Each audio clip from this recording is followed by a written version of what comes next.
নমস্কার, আপনারা দেখছেন কেটিভি বাংলা। হট সিটে হট টকের আরও একটি পর্ব নিয়ে আপনাদের সঙ্গে আমি শান্তনু। দেখুন, এই হট সিটে হট টকে আমরা যে টপিক রাখি, যে পয়েন্ট রাখি, যে বিষয় রাখি, সেই বিষয়গুলো কিন্তু বিভিন্ন স্তরের বিষয় থাকে। মানে রাজ্য তো থাকেই এবং আগামী দিনেও থাকবে যত ভোট এগোবে। তার সঙ্গে কিন্তু ন্যাশনাল, জাতীয় এবং আন্তর্জাতিক স্তরেও থাকে। ঠিক সেইভাবেই আমরা আজকের পর্ব কিন্তু আপনাদের জন্য রেখেছি বেশ কিছু ইম্পর্টেন্ট টপিক, যেগুলো আপনাদের জানা দরকার এবং সবাইকে জানাবার দরকার। আপনারা প্রত্যেকে জানেন যে অযোধ্যায় রাম মন্দির ধ্বজা উত্তোলন হয়ে গেছে। সেখানে প্রধানমন্ত্রী নিজে ছিলেন এবং তার সঙ্গে আরএসএস প্রধান মোহন ভাগবতও কিন্তু ছিলেন। তারা দুজনে একসঙ্গে পুজো দিয়েছেন এবং একই মঞ্চে কিন্তু তারা ছিলেন। খুব গুরুত্বপূর্ণ রাজনৈতিক বার্তা কি আসছে, এর বিশ্লেষণ কি আমরা আপনাদের সামনে তুলে ধরব। এবং তার সঙ্গে আমরা একটু বাংলাদেশে যা ঘটছে, সেখানে ইউনিস চাচা কিন্তু আরও একটি কাণ্ড ঘটিয়ে ফেলেছেন, সে বিষয়ে আমরা আপনাদের সামনে তুলে ধরব। এবং বিজেপির সভাপতি কে হচ্ছেন, পরবর্তী সভাপতি, সর্বভারতীয় সভাপতি কে হচ্ছেন, সে বিষয়ে আমরা আলোকপাত করব। অর্কপ্রবল সরকার আমার বাদিকে বসে আছেন হট সিটে হট টকে, যাকে আপনারা নিয়মিত কেটিভি বাংলায় পর্বের পর পর্ব দেখছেন, যার বিশ্লেষণ শুনছেন। অর্কদা, আপনাকে আজকের পর্বে স্বাগত। প্রথমেই মোহন ভাগবত আরএসএস প্রধান এবং প্রধানমন্ত্রী নরেন্দ্র মোদী একসঙ্গে এক মঞ্চে একসাথে পুজো দিলেন এবং অযোধ্যার রাম মন্দিরের ধ্বজা উত্তোলন অনুষ্ঠানে উপস্থিত থাকলেন। আপনার বিশ্লেষণের কথা। প্রথম কথা, মর্যাদা পুরুষোত্তম শ্রী রামচন্দ্র তার নিজের ঘর পেয়েছেন 2024 সালের 22শে জানুয়ারি। এবার স্বয়ং সম্পূর্ণ হলো, তার ঘরে গৈরিক পতাকা উঠল, তাতে ওং প্রতীক ছিল, কবিদার বৃক্ষের ছবি ছিল এবং এর সঙ্গে কোটি কোটি ভারতীয়র আবেগ অনুভূতি জড়িয়ে। 500 বছরের দাসত্বের মুক্তই খুবই তাৎপর্যপূর্ণ ঘটনা। রাম রাজ্য মানে কি? সুশাসনের প্রতীক রাম রাজ্য। সেই রাম রাজ্যের যিনি কি বলবো সৃষ্টিকর্তা, পালনকর্তা ভগবান শ্রী রামচন্দ্রের ঘর হলো। সেই 1528 সালে বাবর ধ্বংস করেছিল, বাবরি মসজিদ হয়েছিল। 2092 সালের 6ই ডিসেম্বর করসেবকরা বাবরি মসজিদ ধূলিসাৎ করে দেয়। অনেকে সেটা বলেন ভারতের গণতন্ত্রের পক্ষে কালো দিন, আবার অন্য একটা ন্যারেটিভও আছে দাসত্বের শৃঙ্খলা থেকে মুক্তির দিন। প্রধানমন্ত্রী এটাই বলেছেন যে তার ছবি যদি কেউ দেখেন, যখন ওই পতাকা উপরে উঠছে, একদম উঠে গেল, তখন তার হাত কাঁপছিল। আচ্ছা, এই ছবি টিভিতে সমাজ মাধ্যমে আছে। অর্থাৎ এই যে ভগবান রামচন্দ্রের মন্দির সম্পূর্ণ হলো, ধ্বজা উত্তোলন হলো, হিন্দু হৃদয় সম্রাট নরেন্দ্র মোদী নিজের আবেগকে সংবরণ করতে পারেননি। তার আবেগকে তো চট করে ওভাবে দেখা যায় না। সবাই দেখেছে ছবিটা, তার দুটো হাত থরথর থরথর করে কাঁপছিল এবং যতক্ষণ পতাকাটা উঠছে তিনি কিন্তু পতাকার দিকে তাকিয়ে, মোহন ভাগবতজিও নমস্কারের ভঙ্গিতে ছিলেন। এটা বিরাট বড় ব্যাপার। এটা আবেগঘন মুহূর্তর কথা।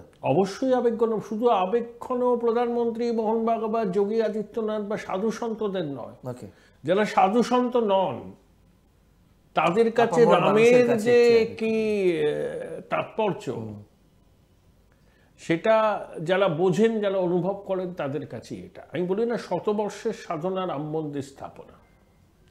এবার তো অযোধ্যায় রাম মন্দির হলো, ওদিকে ভগবান শ্রীকৃষ্ণ অস্থির হয়ে উঠেছেন মথুরায়। তার ঘর কবে তিনি ফিরে পাবেন? শ্রীকৃষ্ণ জন্মভূমি পুনরুদ্ধারের ডাক তো অনেকগুলি সংগঠন দিয়েছে, এবার সেটা গতিপ্রাপ্ত হবে। তো কাশী মথুরায় কেন হবে না? কাশী আর মথুরা তো এখনো বাকি আছে। অযোধ্যার রাম হলো, এবার মথুরায় শ্রীকৃষ্ণ জন্মভূমির পুনরুদ্ধার। এগুলো হচ্ছে আমাদের অতীতের যে লাঞ্ছনা, যে বহিরাগতদের অত্যাচার, যে দাসত্বের মানসিকতা, সেই শৃঙ্খল থেকে ভেঙে বেরোনোর সময়, সেই সময় আসন্ন। রাম মন্দির যেখানে হবে 10 বছর আগেও মানুষ ভাবতে পারেনি, কিন্তু সেই রাম মন্দির হলো। সুপ্রিম কোর্টের নির্দেশ হয়েছিল ওখানে রাম মন্দিরই হবে। দীর্ঘ লড়াই, আন্দোলন, আবেগ, আদালত, আইনি লড়াই, অবশেষে রাম মন্দির হলো। খুব তাৎপর্যপূর্ণ কি, সরসঙ্গ চালক পরম পূজনীয় মোহন ভাগবতজি ছিলেন। একদম 2024-এর 22শে জানুয়ারি রাম মন্দিরের উদ্বোধনের দিনেও তিনি ছিলেন, আর 2025-এ নভেম্বরও তিনি ছিলেন। দেখলাম প্রধানমন্ত্রী নরেন্দ্র মোদী ভাগবতজিকে পথ দেখিয়ে নিয়ে যাচ্ছেন। দুজনে পাশাপাশি বসলেন। যোগী আদিত্যনাথ ছিলেন, আনন্দীবেন প্যাটেল ছিলেন। এর একটা তাৎপর্য আছে। কি তাৎপর্য? 2024-এর লোকসভা নির্বাচনে বিজেপির কি স্লোগান ছিল? আপ কি বার 400 পার। রাইট। 400 পারের স্লোগান দেওয়া বিজেপি থেমে গেল 240। বিজেপির বর্তমান সভাপতি জেপি নাড্ডা একটা সাংবাদিকদের একটা সাক্ষাৎকারে বলেছিলেন যে বিজেপি এখন অনেক বড় হয়ে গেছে, আরএসএস এর সহযোগিতা সবসময় তাদের প্রয়োজন হয় না। বেশ, এটা নাগপুরের কাছে এটা ভালোভাবে যায়নি। তার প্রমাণ হচ্ছে যেখানে রাম মন্দির হয়েছে সেই ফৈজাবাদ লোকসভা কেন্দ্রে বিজেপি হেরেছে, সমাজবাদী পার্টি জিতেছে। অর্থাৎ জেপি নাড্ডার বক্তব্যের মধ্যে অহংকারের বিষয়টা ছিল বলে আরএসএস মনে করে। তারা কিছুটা গুটিয়ে নিয়েছিল, সক্রিয়ভাবে নামেনি। তার ফল বিজেপি পেয়েছিল। 400 পারে স্লোগান দিয়ে 240-এ থেমে যাওয়া, এটা বিজেপির কাছে পরাজয়ের শামিল। একদমই তাই। তারপর কিন্তু আস্তে আস্তে পরিস্থিতির বদল হয়। মোহন ভাগবতজি নরেন্দ্র মোদীর নাম না করে কটাক্ষ করে বলেছিলেন যে প্রধান সেবকের অহংকার ভালো নয়। লোকসভা নির্বাচনে বিজেপির বিপর্যয়ের পর প্রথমে মহারাষ্ট্র, তারপরে হরিয়ানা, তারপরে দিল্লির বিধানসভা ভোট হল। মোদিজি নাগপুরে সদর দপ্তরে চলে গেছিলেন, দেখা করেছিলেন। তারপরে অপারেশন সিন্দুরের পর দেখলাম মোহন ভাগবত 7 নম্বর লোক কল্যাণ মার্গে গিয়ে প্রধানমন্ত্রীর সঙ্গে দেখা করলেন। আরএসএস এবং বিজেপির মধ্যে যে সম্পর্কের টানাপোড়েন ছিল, সেই সম্পর্কের টানাপোড়েন এখন অতটা নেই। তার সুফল বিজেপি পেয়েছে। হরিয়ানাতে কংগ্রেসের মুখ থেকে জয় ছিনিয়ে নিল। দিল্লিতে কতদিন বাদে সরকার করল। যে মহারাষ্ট্রের লোকসভায় এনডিএ মাত্র 9টি আসন পেয়েছিল, সেখানে বিপুল সংখ্যাগরিষ্ঠতায় তারা সরকার করল। বিহারে প্রো ইনকামবেন্সি ভোটে সরকার করল। সংঘের স্বয়ংসেবকরা নিভৃতে কাজ করেছেন, মানুষের কাছে গেছেন, তাদের কথা বলেছেন, বিজেপি বা এনডিএ প্রার্থীদের হয়ে প্রচার করেছেন। তাহলে লোকসভা নির্বাচনের সময় আরএসএস এর সঙ্গে বিজেপির যে দূরত্ব ছিল, সেই দূরত্ব অনেকটা কেটে গেছে। কিন্তু একটা জায়গায় এখন জট আছে। জেপি নাড্ডা তার সভাপতির মেয়াদ অনেকদিন আগে শেষ হয়ে গেছে, কিন্তু তিনি তাও 2 বছর কাটিয়ে দিলেন। পরবর্তী বিজেপির সর্বভারতীয় সভাপতি কে হবে সেই বিষয়ে সংঘ এবং বিজেপির মধ্যে কোনো ঐক্যমত্য হয়নি। বেশ, কিন্তু ঐক্যমত্যের জায়গাটা বোধহয় এসে গেছে।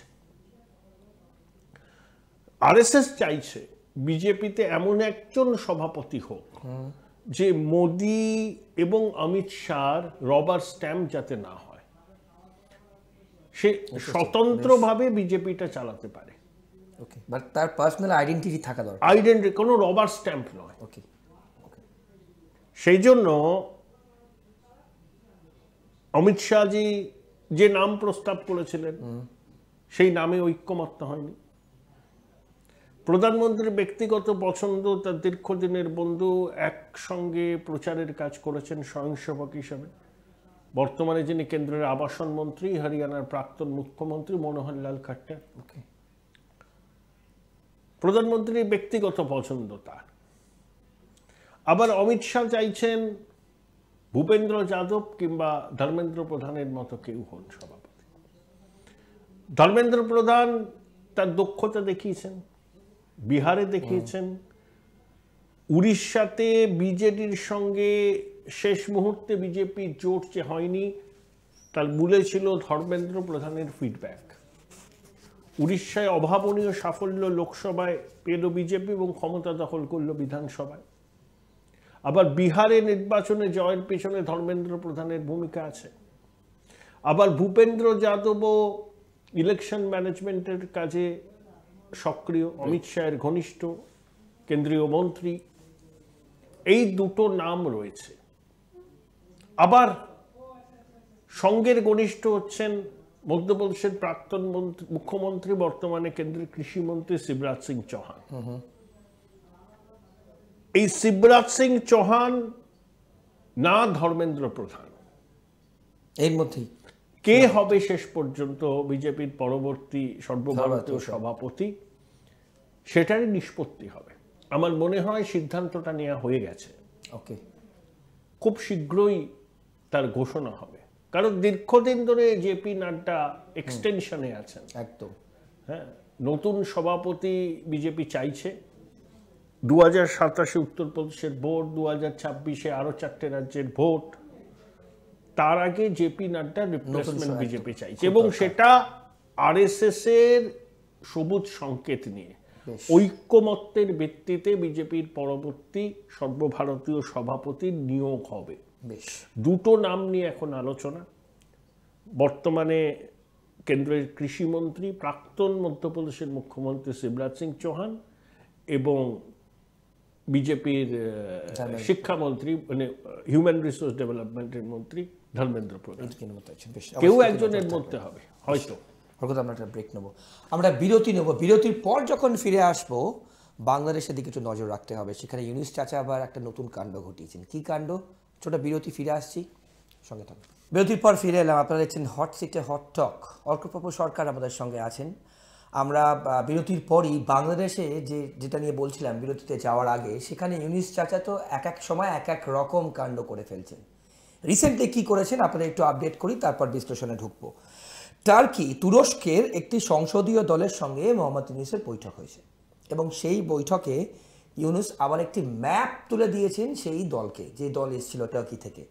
কিন্তু ইন্টারেস্টিংলি সেই যে ম্যাপটা দেওয়া হয়েছে, উত্তর পূর্ব অঞ্চলগুলিকে, রাজ্যগুলিকে বাংলাদেশের অংশ, অর্থাৎ ভারতবর্ষে বেআইনিভাবে বাংলাদেশের অংশ বলে সেই ম্যাপে কিন্তু উল্লেখ করা আছে।